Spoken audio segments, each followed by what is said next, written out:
সবার প্রথমে আলোচনা করি 19তম শিক্ষক নিবন্ধন সার্কুলার নিয়ে। আজকের ভিডিওতে থাকতেছে তাদের জন্য 5টি যুগান্তকারী টিপস। 19তম শিক্ষক নিবন্ধনের সার্কুলার কবে হবে? 35 থেকে 40% প্রশ্ন হচ্ছে রিপিট। শিক্ষক নিবন্ধন কোন কোন বই থেকে প্রশ্ন আসে? হ্যালো ভিউয়ার্স, আসসালামু আলাইকুম। আজকের ভিডিওটি আমি হোস্ট করতেছি 19তম শিক্ষক নিবন্ধন প্রার্থী শিক্ষার্থীদের, অর্থাৎ যারা এখনো 18তম শিক্ষক নিবন্ধনে কোনো কারণে ফেল করেছেন, 18তম শিক্ষক নিবন্ধনে টিকতে পারেনি এবং 19তম শিক্ষক নিবন্ধনের জন্য আপনারা রেগুলার প্রস্তুতি নিয়ে যাচ্ছেন অথবা কেউ কেউ প্রস্তুতি নেবেন বলে ভাবতেছেন। আজকের ভিডিওতে থাকতেছে তাদের জন্য 5টি যুগান্তকারী টিপস, যে টিপসগুলো ফলো করলে তারা প্রিলিমিনারিতে কিভাবে পাস করবে সেই প্রিলিমিনারি পাসটা নিশ্চিত হবে ইনশাআল্লাহ। তার আগে আমি S M Khairul Digital Academy চ্যানেলের পক্ষ থেকে আপনাদের সামনে হাজির হয়েছি। আপনারা যারা আমার চ্যানেলে একেবারেই নতুন তারা চ্যানেলটি সাবস্ক্রাইব করে রাখবেন। প্রিয় শ্রোতা বন্ধুরা, চলুন আমরা আজকে আলোচনা করব যে 19তম শিক্ষক নিবন্ধনের সার্কুলার কবে হবে, 19তম শিক্ষক নিবন্ধন প্রার্থীদের প্রস্তুতি কীরকম হতে পারে, তারা প্রস্তুতি নেওয়ার সময় কোন কোন বিষয়গুলা লক্ষ্য রাখবে। সবার প্রথমে আলোচনা করি 19তম শিক্ষক নিবন্ধন সার্কুলার নিয়ে। প্রিয় শ্রোতা বন্ধুরা, বিগত সালের কয়েকটি সার্কুলার যদি আমরা পর্যালোচনা করি তাহলে কয়েকটি বিষয় আমরা দেখতে পাবো যে সার্কুলারটি মূলত কবে দিয়ে থাকে। বিগত সালের সার্কুলারগুলো মূলত বছরের শেষের দিকে দিয়ে ছিল, অর্থাৎ বছরের শেষের দিকে সার্কুলার প্রকাশ করে এবং 3 থেকে 4 মাসের মতো সময় পাওয়া যায়, তারপরে প্রিলিমিনারি পরীক্ষা অনুষ্ঠিত হয়। যদিও 17তমতে সেটি লং টাইম সময় লেগেছিল করোনা সমস্যার কারণে, 18তমতেও এটি সময় লেগেছিল বড় একটা। তবে 19তম সার্কুলারটি এখন পর্যন্ত প্রকাশ করা হয়নি। কবে প্রকাশ করা হবে? দেখেন, 18তম শিক্ষক নিবন্ধনে যারা ভাইভা প্রার্থী ছিল তাদের ভাইভা চলমান এবং শেষ পর্যায়ে, আর 1 মাসের মতো ভাইভা হবে, আর 1 মাসের মতো ভাইভা হলেই তাদের কিন্তু ভাইভা শেষ হয়ে যাবে। এবার আসি, তাদের ভাইভা শেষ হওয়ার পরে কাজ কি? তাদের ভাইভা শেষ হওয়ার পরে তাদের জাতীয় মেধা তালিকা প্রকাশ করবে, তাদের সার্টিফিকেট প্রদান করবে এবং তাদের জন্য একটা বিশেষ গণবিজ্ঞপ্তি প্রকাশ করবে। এই গণবিজ্ঞপ্তিটা হচ্ছে 18তম, 17 এবং 18তম নিবন্ধনধারীরাই শুধু পাবে। এখন দেখেন, এই যে গণবিজ্ঞপ্তি প্রকাশ করবে না, এই গণবিজ্ঞপ্তি প্রকাশের আগে পরে কিন্তু আপনারা 19তম শিক্ষক নিবন্ধন সার্কুলারটি পেয়ে যাবেন। এটি আপনাদের জন্য চরম একটি সুখবর, অর্থাৎ মাস 2-এর মধ্যে আপনারা 19তম শিক্ষক নিবন্ধনের সার্কুলার পেয়ে যাচ্ছেন। আপনারা নিশ্চিত থাকেন তাহলে যারা প্রস্তুতি নিচ্ছেন তারা ধুমায় প্রস্তুতি নেওয়া শুরু করে দেন। আর যারা এখন পর্যন্ত প্রস্তুতি নেবেন বলে ভাবছেন, প্রস্তুতি নেওয়া এখন পর্যন্ত শুরু করেননি, আপনারা আর কালবেলা অবহেলা না করে, কোনো সময় ক্ষেপণ না করে আপনারা দ্রুত প্রস্তুতি নেওয়া শুরু করে দিন। কারণ 19তম শিক্ষক নিবন্ধনের সার্কুলার খুব দ্রুতই দিয়ে দিবে। যদি এবছর 19তম শিক্ষক নিবন্ধনের সার্কুলার মানে আগামী মাসের মধ্যে দিয়ে দেয়, তাহলে এই বছর এই শেষের দিকে কিন্তু আপনাদের পরীক্ষাটি নেওয়ার সম্ভাবনা রয়েছে। আপনারা হয়তো জেনে খুশি হবেন যে অন্যান্য যে চাকরি ফিল্ডগুলো আছে সেগুলোর থেকে শিক্ষক নিবন্ধনে, অর্থাৎ শিক্ষক হিসেবে জয়েন করার জন্য এই পরীক্ষা পাশ করা তুলনামূলকভাবে অনেকাংশে সহজ। আপনি সেজন্য আপনার প্রস্তুতিটি হতে হবে গঠনমূলক, প্রস্তুতিটি হতে হবে পর্যালোচনামূলক। আপনি কিভাবে প্রস্তুতি নেবেন, চলুন আমরা তাহলে একটু সে বিষয়ে আলোচনা করার চেষ্টা করি। তার আগে আমি একটু ইন্টারাপ্ট করতেছি, যারা এখনো বলতেছি যারা ভিডিওতে একেবারে নতুন তারা চ্যানেলটি সাবস্ক্রাইব করে পাশে থাকা বেল আইকনটি ক্লিক করে দেন। আপনাদের 19তম শিক্ষক নিবন্ধন সম্পর্কিত বিভিন্ন ধরনের তথ্য উপাত্ত আমি আমার ভিডিওতে রাখার চেষ্টা করব। আর হ্যাঁ, আমার ভিউয়ার কতগুলো 19তম শিক্ষক নিবন্ধন প্রার্থী বা 19তম প্রিপারেশন নিচ্ছে এরকম কতগুলো ভিউয়ার আছে আমি কিন্তু জানি না। যদি ভিউয়ার বেশি সংখ্যক তাহলে আমি রেগুলার 19তমদের জন্য ভিডিও তৈরি করব এবং ভিডিওতে আপনাদের কিছু তথ্য, টিপস, ট্রিক্স শেয়ার করার চেষ্টা করব। প্রিয় শ্রোতা বন্ধুরা, চলুন আমরা তাহলে কিভাবে প্রস্তুতি নিব সে বিষয়ে একটু জানি। আপনি কোন পর্যায়ে প্রস্তুতি নেবেন? আপনি কি স্কুল 2তে প্রস্তুতি নেবেন, কলেজ পর্যায়ে প্রস্তুতি নেবেন, নাকি স্কুল পর্যায়ে প্রস্তুতি নেবেন? আপনি এই 3টা পর্যায়ে যে কোনো একটাতে প্রস্তুতি নিতে পারেন।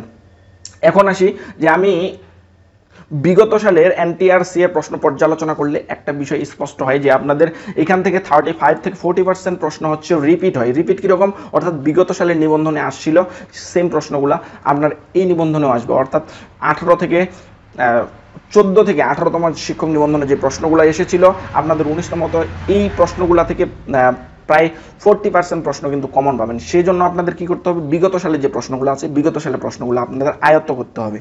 এখন একটি প্রশ্ন থেকে যে স্যার আমি কলেজ পর্যায়ের আবেদন করব, এখন কি আমি শুধু কলেজ পর্যায়ের বিগত সালের প্রশ্নগুলা পড়বো নাকি স্কুল পর্যায়েগুলো পড়বো? আবার প্রশ্ন থেকে থাকে যে স্যার আমি তো স্কুল 2তে আবেদন করব, আমি তো স্কুল 2 এর জন্য প্রিপারেশন নিচ্ছি, তাহলে আমি শুধু কি স্কুল 2 এর গুলাই আয়ত্ত করব নাকি স্কুল পর্যায়ে বা কলেজ পর্যায়েরগুলো আমি পড়বো? প্রিয় শ্রোতা বন্ধুরা, দেখেন প্রত্যেকটা লেভেলের যদিও আলাদা আলাদা কোয়েশ্চেন হয় কিন্তু প্রশ্নের প্যাটার্ন মোটামুটি সেম থাকে। আমরা অ্যানালাইসিস করেছি যে বিগত সালগুলোতে এমনও হয়েছে একই সময়ের পরীক্ষায় অর্থাৎ কলেজে যা কোশ্চিন আসছে কিছু কিছু প্রশ্ন স্কুলের সাথে মিলে যাচ্ছে, দেখা যাচ্ছে যে 2-1টা টপিক ছাড়া বাকি সম্পূর্ণ সিলেবাস স্কুল কলেজের সেম, তবে স্কুল টু এর সিলেবাসটা একটু শর্ট আছে, সেক্ষেত্রে সেটাও কোনো সমস্যা নেই। আমি বলবো যারা যেই লেভেলের জন্য প্রস্তুতি নিচ্ছেন সেই লেভেলের প্রশ্নগুলা, বিগত সালের প্রশ্নগুলো আগে সম্পন্ন করুন।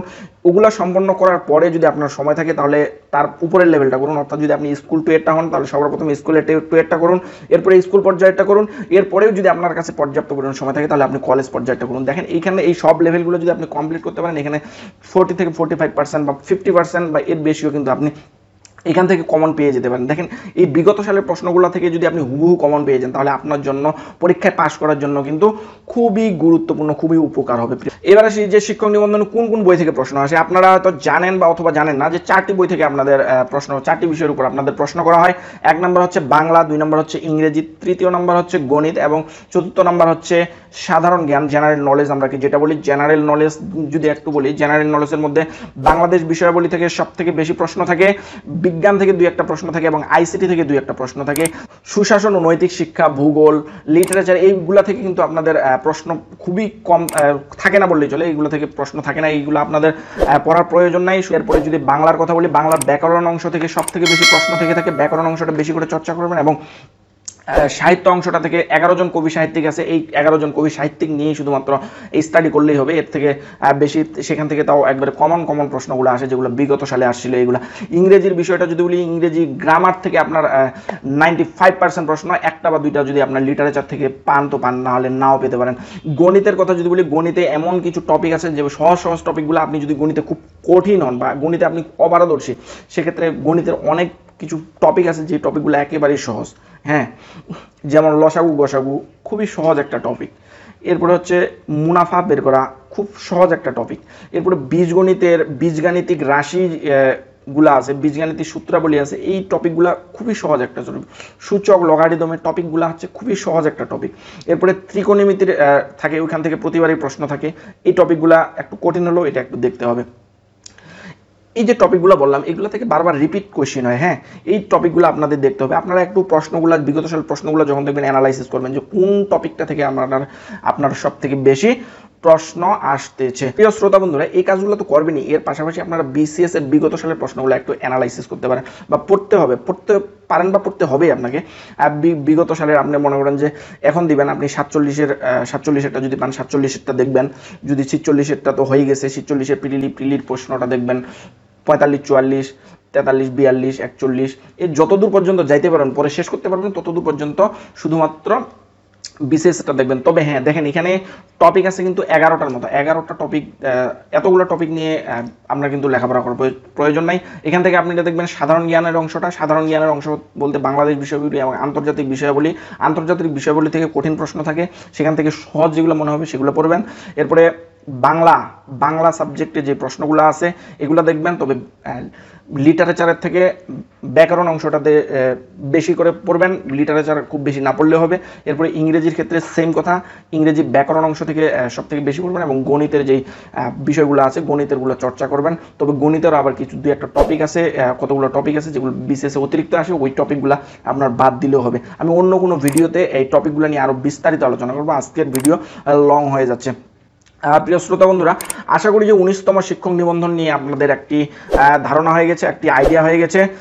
আপনারা টপিক ভিত্তিক আলোচনা করবেন। আরেকটা বিষয় যদি আপনাদের আমি বলি যে কোন বই পড়বেন, মূলত দেখেন বাজারে বিভিন্ন ধরনের বই পাওয়া যায়, অনেকে বই তৈরি করতেছে, অনেক প্রকাশনা বই তৈরি করতেছে। আপনি যে কোনো একটা বই কিনেন, যে কোনো, সেটা হতে প্রকাশনীর হতে পারে, গাজী মিজানুর রহমানের হতে পারে বা অন্যান্য যে প্রকাশনীগুলো আছে, এনটিআরসি অ্যানালাইসিস, শিক্ষক নিবন্ধন অ্যানালাইসিস, বিসিএস যে কোনো একটা বই কিনেন নিবন্ধনের জন্য, যেগুলোতে বিগত সালের প্রশ্নগুলো পাবেন এবং টপিক ভিত্তিক আলোচনা। টপিক ভিত্তিক বই পড়ার চেষ্টা করেন, অর্থাৎ বাংলার জন্য বাংলা একটা বই পড়ার চেষ্টা করেন, ইংরেজির জন্য ইংরেজি বই পড়ার চেষ্টা করেন, গণিতের জন্য গণিত এবং সাধারণ জ্ঞানের জন্য সাধারণ জ্ঞান বই পড়ার চেষ্টা করেন। তবে তার আগে ওই যে বিগত সালের সবার আগে আপনার কাজ হচ্ছে বিগত সালের প্রশ্নগুলো প্রতি জোর দেওয়া। হ্যাঁ, বিগত সালের প্রশ্নগুলো আপনার কমপ্লিট করা। আলোচনা দীর্ঘায়িত করতেছি না, যদি একটু সারসংক্ষেপে বলি তাহলে 19তম শিক্ষক নিবন্ধন আপনাদের খুব দ্রুত সময়ের মধ্যে প্রকাশিত হতে যাচ্ছে, অর্থাৎ 18তম শিক্ষক নিবন্ধনে ভাইবা শেষ হওয়ার পরপরই, অর্থাৎ ষষ্ঠ কোনো বিজ্ঞপ্তি প্রকাশ হওয়ার আগেই আপনাদের 19তম শিক্ষক নিবন্ধন প্রকাশিত হওয়ার সম্ভাবনা আছে। প্রস্তুতি নেবেন আপনারা টপিক ভিত্তিক, বিগত সালের প্রশ্নগুলো পড়বেন, টপিক ভিত্তিক পড়বেন, যে লেভেলের পড়বেন সেই লেভেলের যে পর্যায়ে পরীক্ষার জন্য প্রস্তুতি নিচ্ছেন সেই পর্যায়টা আগে শেষ করবেন, এরপরে সময় পেলে বাকি পর্যায়গুলো আপনারা পড়ার চেষ্টা করবেন। বাংলা, ইংরেজি, সাধারণ গণিত, বিজ্ঞান এবং আইসিটি থেকে কিছু প্রশ্ন থাকে, এই বইগুলো আপনারা বেশি বেশি পড়বেন এবং বিসিএস থেকে আপনারা প্রশ্ন পড়বেন। যাওয়ার আগে ছোট্ট একটি রিকোয়েস্ট, আপনারা যারা আমার চ্যানেলে নতুন, চ্যানেলটি সাবস্ক্রাইব করে রাখবেন।